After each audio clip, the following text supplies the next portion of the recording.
In this session, we're going to talk about Nerdio for Azure and continue talking about the users module, including password resets, desktop resets, email forwarding and monitoring, replacing a user, and user permissions.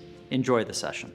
Today, we're going to continue talking about the users module and its many features and functions. We spent some time going over kind of the basics of how the users module works last time, and we'll continue looking at the remaining features. Hopefully, we will complete the users module today and then get into the server management module next time. So with that, let us go into the users module, and a couple of things to point out. You'll notice that some of the VMs or some of the desktops associated with these users have an orange icon next to them. If you mouse over, it will tell you that it's stopped. The reason that it's showing that it's stopped is because there's an auto-scaling setup on this particular account that shuts the machines, specifically the session hosts and the VDI desktops, shuts them off until 9 a.m. And even though currently it's after 9 a.m., what you're seeing in the user's screen is that things are still labeled as being turned off. And the reason is that the cache, the user cache, hasn't refreshed yet. So, and it's going to show up as blue. So just again, something to be aware of. If you see a result that you don't anticipate, like one where it stopped after the time when it's supposed to be started, just refresh the cache and it's going to reevaluate everything. We can confirm that all the servers are in fact on by going into the servers module. Remember, this is a real-time list. There is no date stamp up here, which means it's real-time. And we can see RDSHO1 is now on, although it was off prior to 9 o'clock this morning. All right, so let's begin today looking at, I think we covered Office 365 assignment, enabling, disabling, locking and or unlocking users. Let's take a look at password resets. Okay, so the password reset screen currently has the following capabilities. Hold on, I need to make this go away somehow. All right, there we go. So the new password reset screen will actually pull information from the group policy, the default domain group policy in the Active Directory domain, to evaluate what requirements are set in terms of password length, complexity, and things like that. So this information is actually coming from Active Directory. So when you type in the password, it will evaluate that password against the pre-configured group policy complexity and length requirements. Excuse me. When you type in the password, it's obviously going to be hidden. There's a little show button next to it. And there's also a button that will generate a random password that complies with these requirements. Really handy if you just want to reset someone's password and it's overly complex and you don't want to try to come up with something on your own. It also shows you the last time the user logged in. Okay, once you set, let's actually do this on another user. Let's take John Smith. And just again, note we have a new date stamp and we have all the VMs are now showing up as turned on. Again, what we would have expected. All right, so let's go to password again. Let's say generate password. We can copy this so we know what it is. We click confirm. This will now give us this screen where we can type in an email address to have this sent to the user. You can also unhide to show the password, and you can click here to get it copied into the clipboard. So you have another chance to see what the password is even after clicking confirm on the previous screen. Okay, when the change happens to the password, all that's happening is it's going into the domain controller, it's resetting the password inside of Active Directory, and it is then, when the synchronization with Azure AD runs, it is going to have that password updated if ADFS is not in use.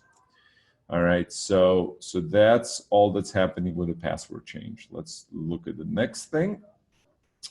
Then the next thing we have is a reset desktop or a reset RDS session option. So depending on whether it's a VDI user or an RDS user, Reset desktop, as the name implies, will actually power cycle the VM that user uses as their VDI machine. The way things work in Azure is when you issue a restart command, there is not like a cold restart, like a reset in VMware and a restart for the OS. It always will attempt to do a restart by communicating with the agent running on the VM. If that responds, it's going to do an orderly restart. If that times out, it's going to basically do a cold reset of the VM. So that's what happens when you do reset. When you do the same action on a user that's assigned to an RDS session host, like for example here, this is an individual session host. If we do reset session, this is going to actually issue a log off command or disconnect command. I think it's a log off command on the session host itself. So it will find that user and will terminate their session. This is really useful if you have a user who's logging in and maybe getting a black screen and they don't know how to log themselves off. So the administrator can go in and clear out their session pretty easily. If you have a user who's assigned to a collection, which means they could be on any one of the collection members as far as a desktop session, then it will find that user session on one of the collection members and it will reset it. Triggering this, can take a couple of minutes. I'll do it and we'll see how long it takes in this particular case, even though there may not be an active session, but it does take a bit of time, probably still less than having to RDP into one server and then jump into another server from there and kind of go one by one, and it's all in one place without having to get into any other tools. So that's what the reset desktop, reset session is about. Then we have our shutdown desktop. Oh, that was pretty quick. Then we have our shutdown desktop that only applies to the RDS, to the VDI user. So if we were to shut down this user's desktop right now, that VM would be powered off. Important thing to keep in mind, if desktop autoscale is enabled, then this user's VM will be powered back on at the next transition point. So, tomorrow morning at 9 a.m., this VM will get powered back on again. So if you want to keep it off all the time, then you need to change the desktop autoscale settings, which we'll look at another time to actually retain that change and not override it. All right, the next thing is email forwarding and monitoring. So the important thing to keep in mind is that email forwarding and monitoring really applies to users that have an Office 365 license assigned. If they don't, then you'll see some limitations on that functionality for obvious reasons. So here we have, in this account, we have two users with an E3 license. We have Andy and we have John. So what we can do is we can go into, let's say, forward email. And then from here, you'll be able to select either a user that has an Exchange Online license. In this case, Andy is the only other one. Or you can forward the email to an existing distribution list, which is managed from the groups module, which we'll look at in the future. But you can see you can either forward to a user or forward to a distribution list. And then the person whose email will be forwarded is going to get notified. So, this is basically for compliance reasons. If you have somebody's email is being monitored, in this way, they will get a notification, and there's obviously a logged entry in the Nerdio admin portal of who made the change, and then that change causes this person, John in this case, to get a notification. So if there's ever a compliance question, it could be verified exactly what happened, and there's no, everything is transparent. Obviously, you can go into Office 365 and make changes outside of the NAP, but if all changes are enforced through the NAP, if users don't have direct Office 365 logins, then you have a full audit trail of what's going on. Okay, so forwarding emails, as the name implies, will forward that email to the recipient and will keep a copy of that message. Sorry. Go back in here, and it will keep a copy of that message. Emails will be delivered to John and to the destination user's mailbox. Once you set up forwarding, let's try this and see what happens. Once you set up forwarding, there's a little arrow that comes up on the screen that shows you that forwarding is set up, and then you can click on it and see what the status is, and then you can unforward the email if you wanted to. All right, the next thing is monitoring emails. All right, so forwarding means the email will just get delivered to the recipient or to the distribution list as a regular, redirected email. If you monitor someone's email, then you're really granting full access to this person's mailbox. It will be monitored as an additional mailbox in Outlook, so basically giving full access to that mailbox to whomever we select. In this case, we only have John. We don't have a way of selecting a distribution list for obvious reasons, because we're not forwarding to it. We're having John monitor Andy's email, which means it can be distribution list. Andy will be notified that this change has been made. Here's a sample email of what that's going to look like. So, before executing this, you know what the user is going to get. And let's go ahead and click OK on that. Okay, so again, email, in all of these cases, email will be delivered as usual into the recipient's mailbox, and then it will be either forwarded or monitored by another user. Okay, so now look at this. We have a little arrow over here. If you mouse over, it says email being forwarded to Andy. It's not clickable, but what you can do is go in here and say unforward email and click confirm, and that's going to remove that forwarding rule. And I believe when you do that, I think there was a warning on that screen that there will be notification of that change as well. All right, the next thing is a way that you deal with the user account once they leave the organization, right? So there are different ways to deal with an account. An obvious one would be deleting a user. When you delete a user, what happens is their Active Directory account gets deleted. If they have a VDI desktop, that desktop gets deleted. And they're subsequently, by deleting their Active Directory account, when a synchronization runs, their Azure AD account and Office 365, everything will get soft deleted, then it will stay in the recycle bin for 30 days, and then eventually it will expire out of the Office 365 recycle bin. So deleting the user will delete their account, their desktop, and their associated Office 365 data, okay? It does not delete their documents and desktop redirected files on the file server, okay? So that's something that doesn't get deleted even when you execute this option. So that's easy. Deleting a user is easy. It's rare that people actually want to delete someone unless it's like a new employee who just after a couple of days didn't work out. There's no reason to keep any of their data around.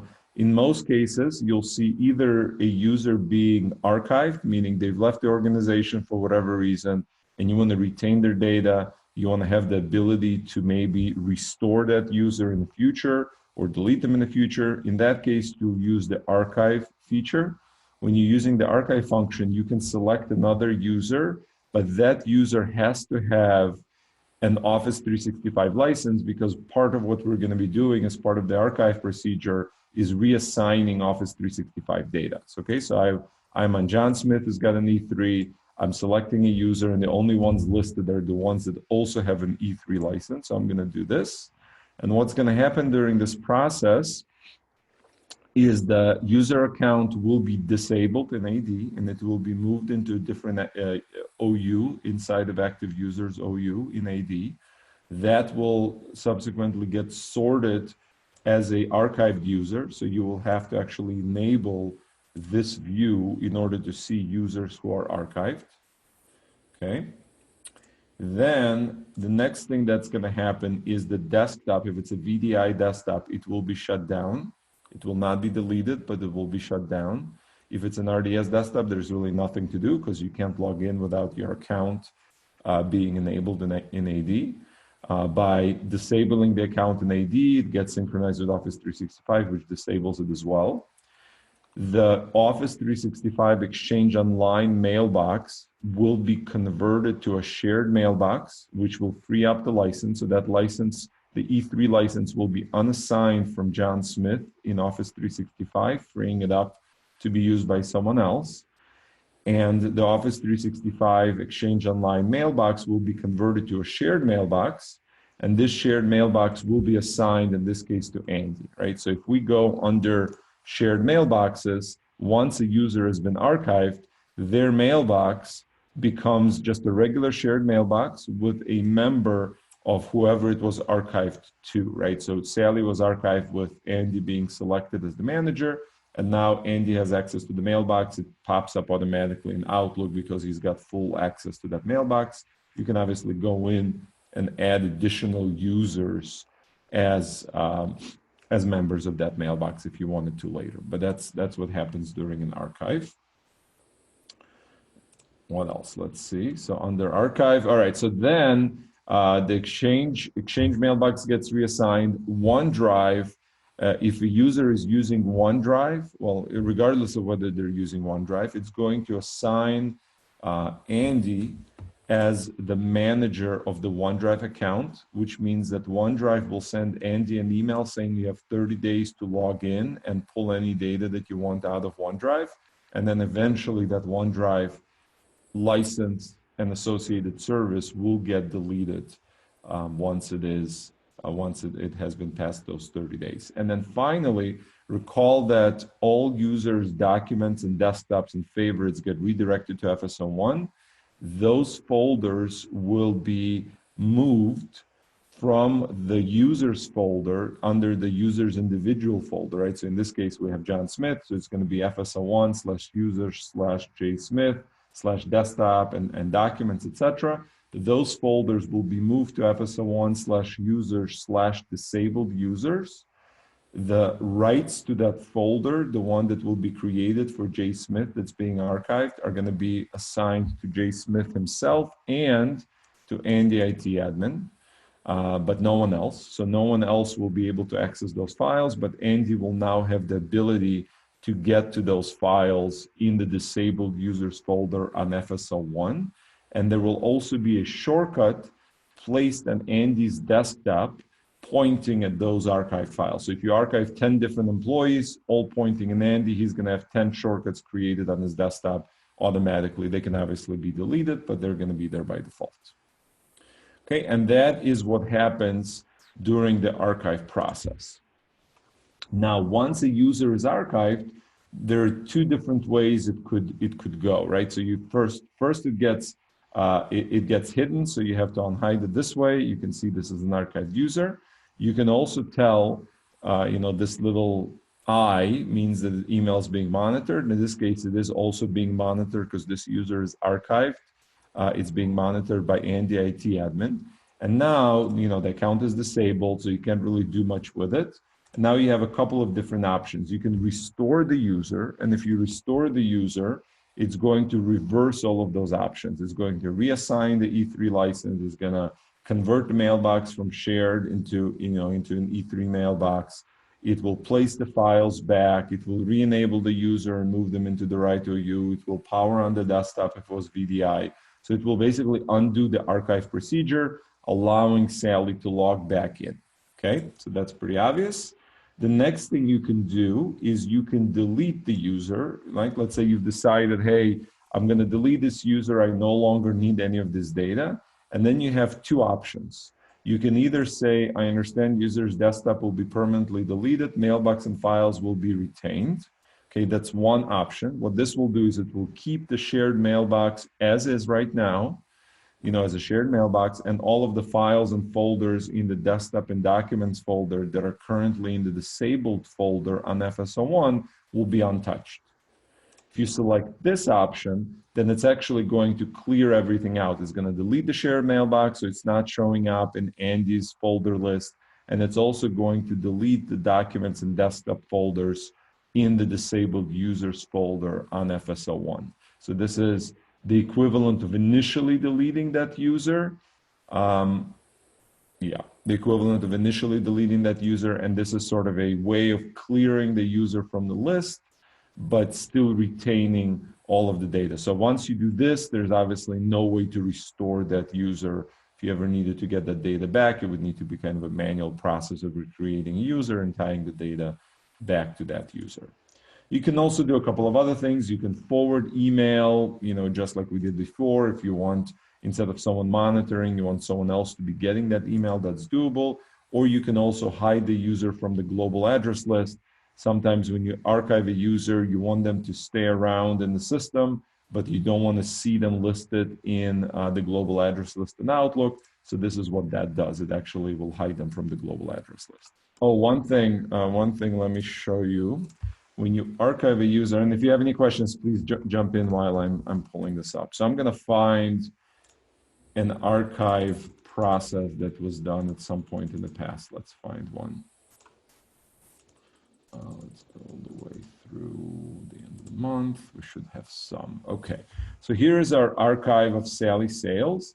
The important thing to note is that, for whatever reason, sometimes the archive process may not complete successfully. Maybe the files in the desktop or documents were somehow locked, or they couldn't be copied, or Office 365 didn't respond in time. So what's important in that case is to know, whom was the data being given, right? Who was the user that was going to get assigned as the new owner? So in our case, we were using Andy as an example.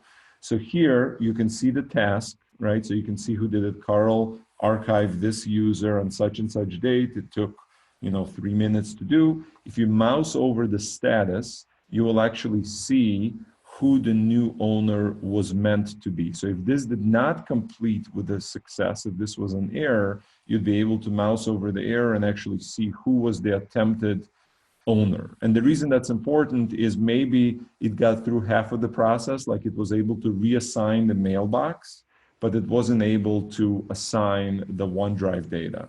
So you'll know that, okay, if I'm not seeing that mailbox, must have been assigned to the destination owner that's going to be listed in this pop-up. All right, and then the final way of deleting a user or getting rid of a user account is replace. So replace, we talked about the case where you want to delete somebody permanently. That was the easiest. Then you want to archive a user and then either have the ability to restore them later or to delete them permanently at a later time. Now we have the option of replacing a user. So you have, John Smith is leaving and someone else is coming in and taking their place, and you want to reassign all of their data. So here all we do is we type in first name, last name, email address, mobile phone number, and we can send an optional email to the new recipient, and all of the data, desktop, folders and files, Office 365 information, all of that will get reassigned. So, this user will go away and the new user will get created. Now, you could have just gone in here and renamed the user, right? That's kind of a quick and dirty way to do it, but there are lots of other places in the system where you would have to go to Exchange Online and do it, and you'd have to change the email addresses. There's just a lot of manual, nitty-gritty steps to make that happen. So the replace feature is really meant to speed it up and simplify the process. One note about replacing users: a prerequisite of replacing a user is that there is an available Office 365 E3 account, because there's got to be kind of a temporary account to hold the user's data while the new one is getting created. So I believe if there is not an available E3 account while we're doing this, this is not going to succeed. So always make sure there's at least one available license before doing this process. I think that pretty much covers the users module. That we spoke about importing users. There's also this contact section, which by default will be hidden.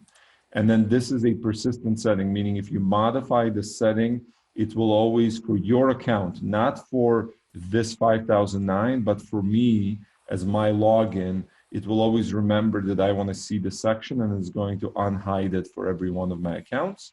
And this is useful if you want to add contacts, if you want to manage contacts. There's all kinds of additional contact related things that you can do.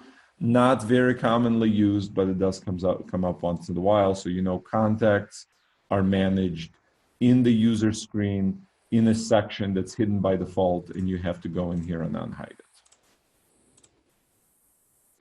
Okay, let's look at one additional item before we move off of user management. So you'll recall that there is a way to make a user be a NAP admin.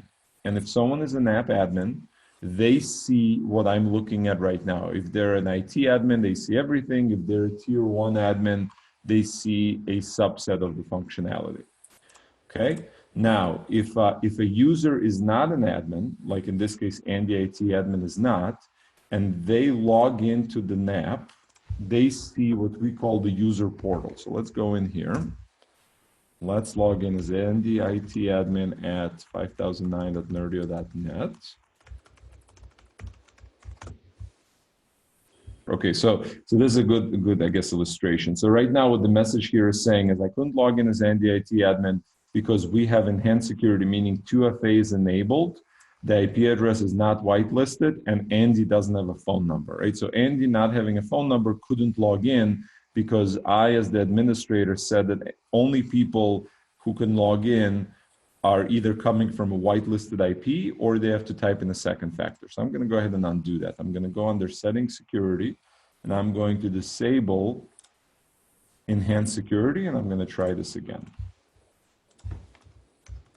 just so you can see what that screen looks like.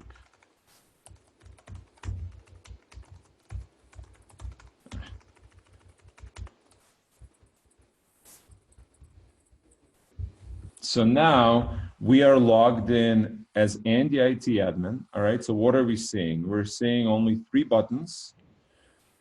We are seeing download RDP client, right? That just basically takes us to the Microsoft site where the download is. We're seeing a red off button and a start desktop button. And that is because user's desktop is powered off, right? If it was powered on, this button would look like a reset button. So they could reset their desktop, but in this case, they can power it on, or they can click to get their RDP file. And that's actually something I missed that we need to spend a couple minutes on that. But let me show you. So this is because it's a VDI user, we have the option of starting the desktop. Okay, if we were an RDS user, we wouldn't be able to start the desktop because we do not have that permission on RDS session host. So let's look at NG accounting and then maybe chat CO. So let's look at the NG accounting first. So NG accounting is part of a collection, okay? And there's a special thing that happens with people who are part of the collection.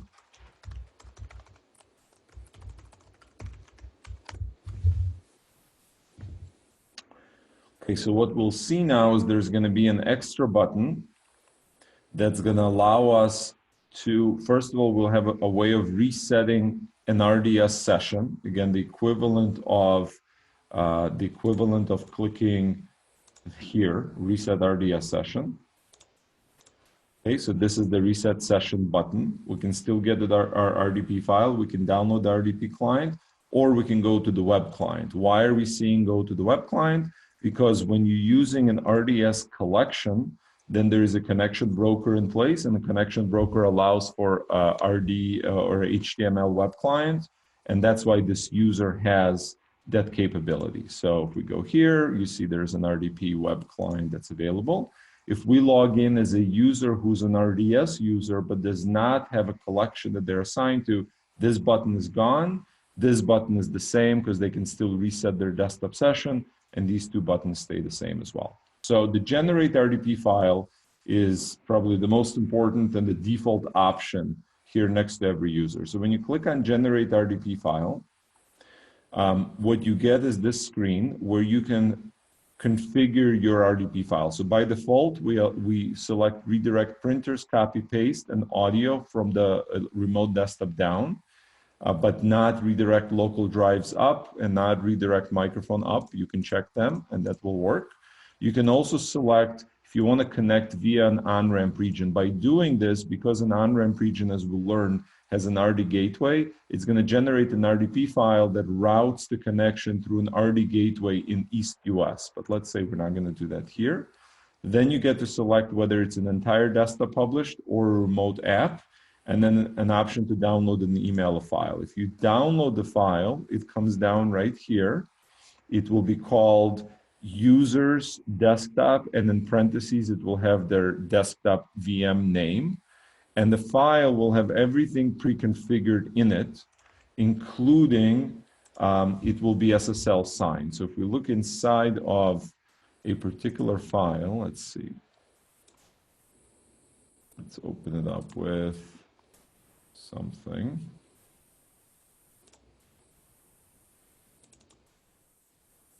All right, so you see this file, it has a bunch of these settings, and then at the bottom, you have this long encryption signature. So a user, if they were to right-click on the file and go to edit, you'll see that all of the options are going to be locked out and grayed out. All of these options are grayed out, and that's because that file is SSL signed, so when they click on it, it doesn't have an unknown publisher warning. You can see everything is pre-configured. Here's our RD gateway. That's the one in the primary region.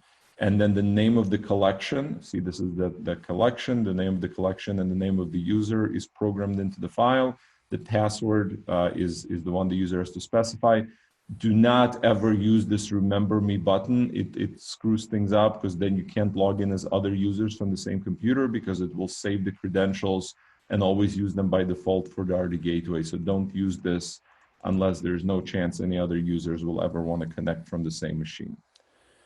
Okay, if you publish a file, an RDP file, and you select an on-ramp region, then what's going to happen is the name of the RD gateway will be pointing at a completely different RD gateway, which is another VM sitting in another region, and that's how it knows to route it through that other region.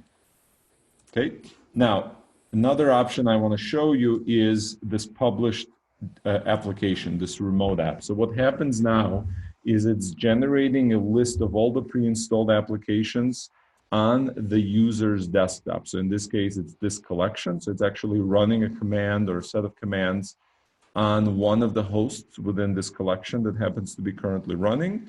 It's going to produce a list of all applications visible inside of the installed applications in the registry, as well as everything that's in the start menu. So if you have an application that's not configured properly, in a sense it doesn't put itself in installed programs list in the registry, it's sufficient to drop a shortcut into the start menu, and by having it in the start menu, it will be usable here. So you click, you type in the name of your application, you select your application, you click confirm. Now it publishes a different RDP file. When you click on it, it is going to basically, it's going to look similar from this perspective, but then once you authenticate, it is going to launch that application as a remote app as opposed to publishing the whole desktop.